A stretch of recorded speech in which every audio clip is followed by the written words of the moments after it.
Welcome back to Cards and Comics. Today I'm going to be talking about, yes, that flawless triple Logoman patch of Lebron James that just sold at the King Golden auction. Now, I'm not going to be talking about how much it brought or how this is a clear indication the hobby's turning around. No. I'm going to talk about it for a very different reason. But before I do that, I want to do two things. One, I want to say thank you to Dustin and Sports Card Dad for having me on his show. It's the second show I've been on. I was on Ziggy's show earlier, I think in 2021. So it's the second time I was guest hosted or was a guest on another person's show. So it was great. It makes me want to think about hosting, and I've actually had a few folks volunteer to come on with me. So let me know if you think that would be fun to see me do live. Not great with the technology stuff here, but I'm hopefully getting better. But I think it was a lot of fun, and I felt like we were able to cover a lot of topics in that show, and I felt like it was something that I would enjoy doing more often. So I really want to say thanks to Dustin, because he's been a big supporter of mine, and really has done a lot of good things for me and my channel. And same way for Ziggy as well. So those two guys have really stepped up and, really been a big advocate for me. Now, about this LeBron James card now. The first thing I want to say is that this card does not represent the hobby. Golden auction doesn't represent what normally happens day to day in the hobby at shows, at dealers, at card shops around the country. Not what's happening on other sites like eBay, Instagram, Facebook, everywhere else the hobby is live and thriving. And the reason why I say that is this card only really matters to a very, very few people in this hobby. Because in all honesty, only a very few people in the hobby in the world can afford a card like this. So it's like watching a car wreck. Yeah, we're watching it. We're seeing what it's going to bring. But none of us cared at all about, because we weren't going to bid on it. And the thing I really dislike about these kind of events in the hobby is that it's going to make everyone think that, sports cards are all worth a lot of money. That, people holding their 90s upper deck cards are sitting on a lot of money and are going to, start bringing those cards back to card shops and to shows again, and have to be, very disappointed when they're told the real news about what they have. And it just makes the hobby feel like it's all about, these lottery cards and this amount of money. Because this is literally, again, a very, very small segment of the hobby that can take a part in these kind of auctions and buy cards like this. And they don't realize in the hobby that a lot of people are hustling to complete sets, to find cards, and spending sometimes $5 or $10 on cards. I remember many, many times going to card shows with $100 and spending time in the dollar boxes and being very happy if I found a King Griffey Jr. insert that may not be a popular one, but it was, one that was 1 in 288 packs. And you'd be like, yeah, this is $5. I found something really cool. Maybe it's not the coolest insert, but it's something that's hard to find, and it makes my collection that much better. And that's what people are doing every day in the hobby. They're making their collections better. They are, selling and buying so that they can have something they like a little bit better or get closer to completion.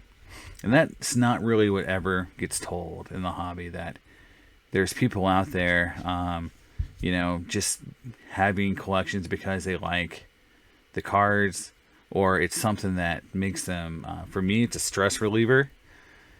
No, it's the stories we always going to be told about the hobby are, either you got millions of dollars hidden in your basement, or open a box of cards, you'll hit $1 million. It's a lottery, right?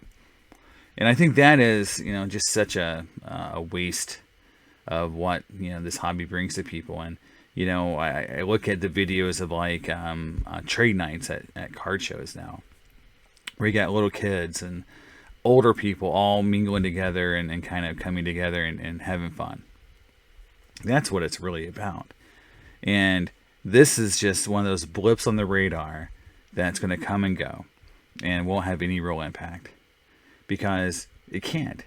When only 5 people or 10 people in the world was even going to seriously, make an offer on a card like this, what does it matter to the real hobby? If this card sold for $1 million or $20 million, it doesn't change anything for any of us in the hobby for the most part. So, did it get too much coverage? Sure. Did it create a lot of content for people on YouTube? Sure. Instagram post up the wazoo? Yeah. Those kind of things are just noise in the background. And, the National is coming. And, I'm personally looking forward to the show.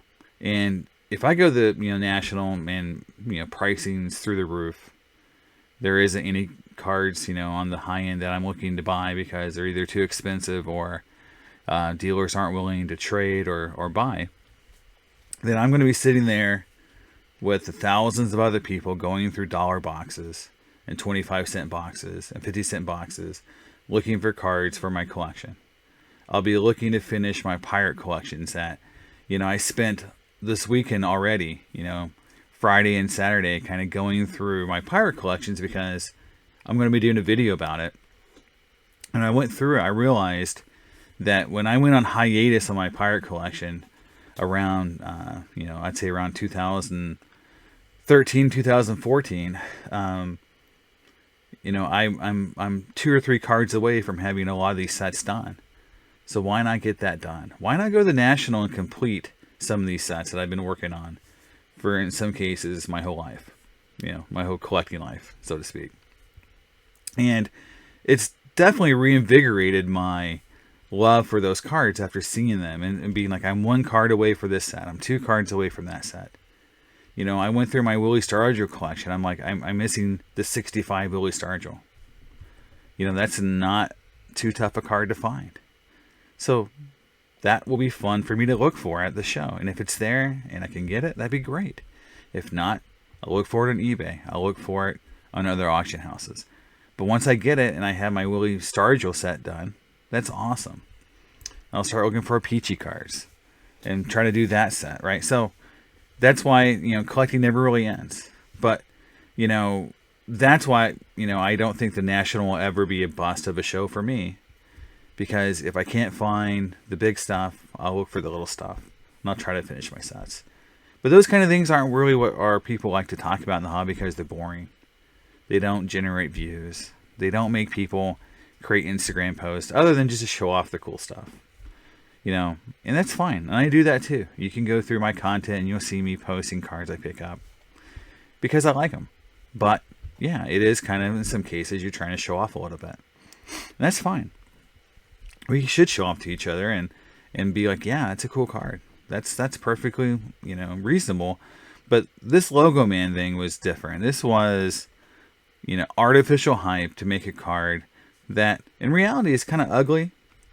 Doesn't have a lot of, to me, sentimental value for a card like this because it's just something that, is made to be a chase card.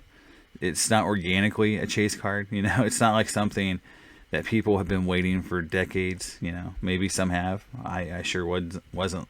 Especially a card that designed this way without an autograph. This is just doesn't look nice. Just not a great looking card.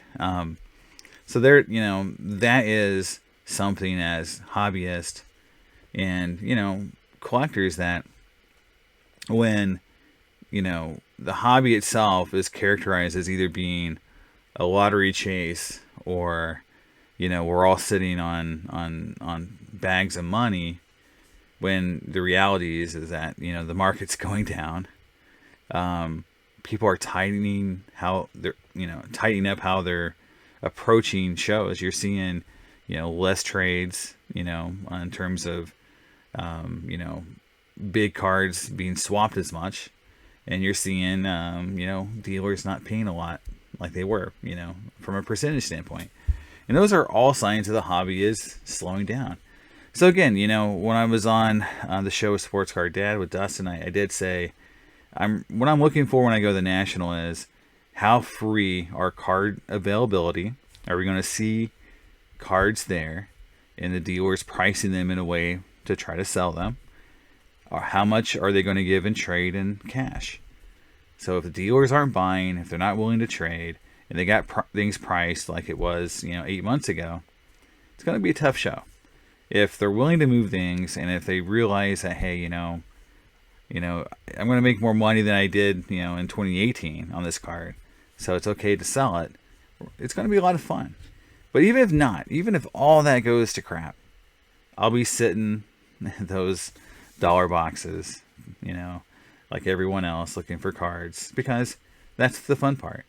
And, I'll have just as much fun finding a cool Griffey or Jeter insert, or a, obscure, card that I've never seen before, or a Barry Sanders card that, is cool.